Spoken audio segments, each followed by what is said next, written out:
Pai do Senhor, meus irmãos, nós sabemos que essa semana é uma semana em que nós estaremos indo para a igreja para orar ao Senhor, nos preparar para a Santa Ceia, e devido a todos esses ocorridos nós nos encontramos impossibilitados de fazer isso. Mas nós temos as redes sociais, esse é um meio, né, que nós temos de alguma forma levar uma palavra para os irmãos, ministrar o coração dos irmãos e também fazer as nossas reuniões aqui familiares, né? O Senhor, Ele colocou uma palavra ao meu coração, né? Tendo em vista que era uma semana preparatória para a ceia do Senhor, ceia essa que vai ocorrer também de forma até mesmo cautelosa nesse sábado agora, né? Muito diferente daquilo que nós faríamos se tivesse tudo bem, né? Mas o Senhor, Ele tem uma palavra para nós aqui no dia de hoje, que encontra-se em 1 de Coríntios, o capítulo 11, é o texto da nossa Santa Ceia. O Senhor colocou algumas coisas aqui ao meu coração, eu quero transmitir aos irmãos aqui no dia de hoje. Vamos ler do versículo 23 até o versículo 28. E diz assim a palavra do Senhor: Porque eu recebi do Senhor o que também vos ensinei, que o Senhor Jesus, na noite em que foi traído, tomou o pão e, tendo dado graças, o partiu e disse: Tomai e comei, isto é o meu corpo que é partido por vós. Fazei isto em memória de mim. Semelhantemente também, depois de cear, tomou o cálice, dizendo: Este cálice é o novo testamento no meu sangue. Fazei isto todas as vezes que beberdes em memória de mim. Porque todas as vezes que comerdes este pão e beberdes este cálice, anunciais a morte do Senhor até que venha. Portanto, qualquer que comer este pão ou beber o cálice do Senhor indignamente, será culpado do corpo e do sangue do Senhor. Examine-se, pois, o homem a si mesmo, e assim coma deste pão e beba deste cálice. Amém. A ceia do Senhor em nossas igrejas, ela deve ser o evento mais solene, o dia mais especial. No entanto, este sentimento ele não deve limitar-se a apenas um dia. Os sentimentos que nos norteiam na semana da Santa Ceia devem refletir o nosso cotidiano de uma vida piedosa, de renúncia e, por que não dizer, dentro da nossa realidade, até mesmo de sacrifícios, né? De algumas coisas que a gente tem que abrir mão para servir a Deus de todo o coração. Paulo, ele não queria que este evento solene perdesse as suas características, o propósito ao qual Jesus oficializou este culto, ao qual nós chamamos de culto de Santa Ceia, uma reunião de ceia, né, como ocorreu ali nos últimos dias de Jesus.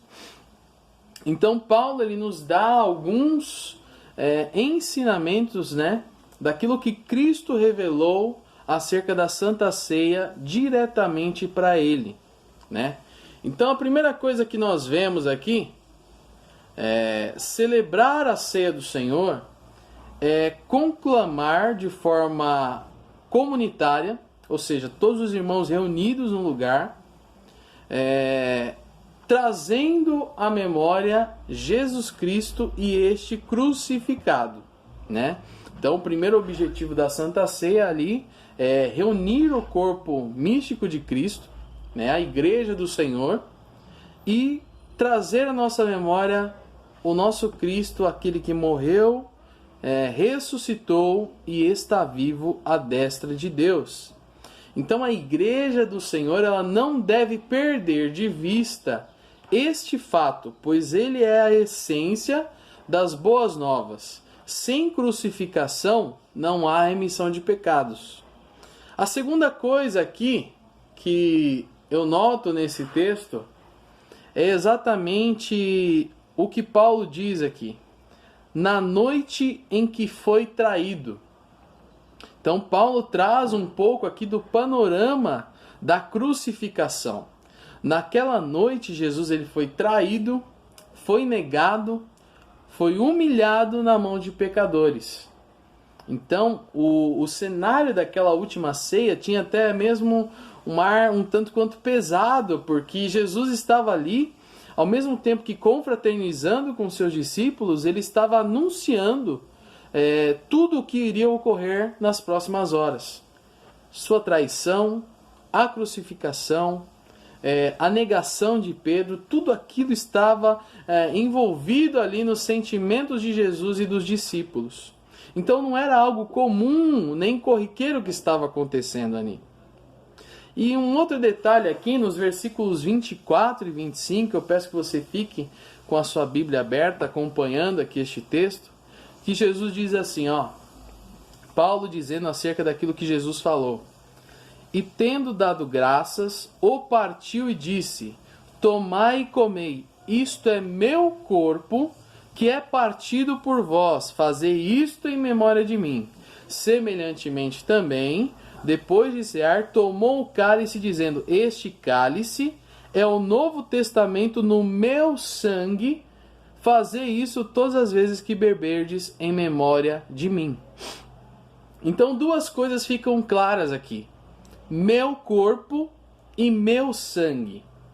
E tem um texto da palavra do Senhor que diz assim, que o nosso Deus, Jesus Cristo, ele esvaziou-se de si, esvaziou-se de toda a sua glória, desceu na terra, encarnou como homem, e agora ele pega este seu corpo e este seu sangue e entrega por amor a nós. Então tudo aquilo que Jesus fez até o caminho da cruz do Calvário, nada foi feito em benefício próprio. Tudo foi feito para a glória de Deus. E não houve ali nenhum tipo de ato de egoísmo por parte de Jesus.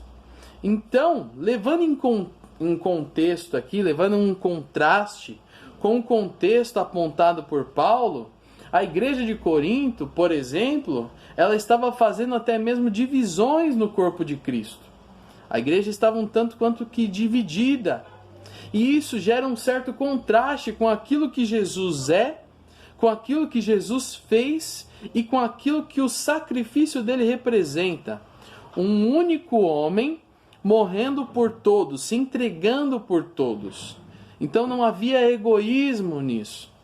Então, quando nós olhamos aqui para a igreja de Corinto, nós vemos que alguns membros da igreja faziam divisões, agindo de forma até mesmo egoísta.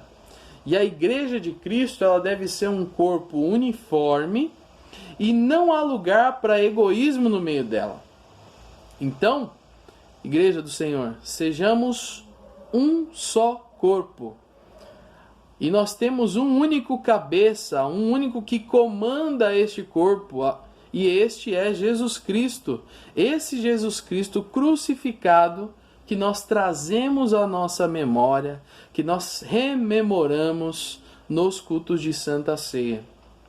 No versículo 28 diz assim: examine-se, pois, o homem a si mesmo, e assim coma deste pão e beba deste cálice.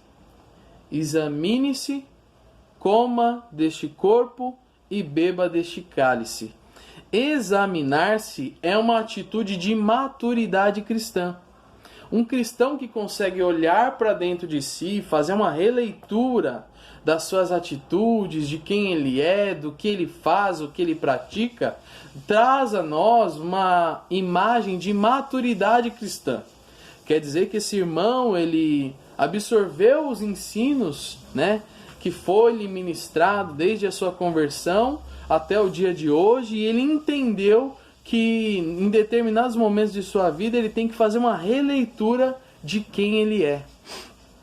Examine-se, pois, e coma e beba, O cristão, ele tem que ter convicção do sacrifício de Cristo. Por que ele está participando de um culto de Santa Ceia? Que representatividade tem o sacrifício de Cristo na vida dele, espiritualmente? Convicção de fé, conformidade entre os ensinamentos bíblicos e as suas atitudes. Então aquilo que eu faço de alguma forma tem que refletir naquilo que eu sou, naquilo que a palavra de Deus representa na minha vida.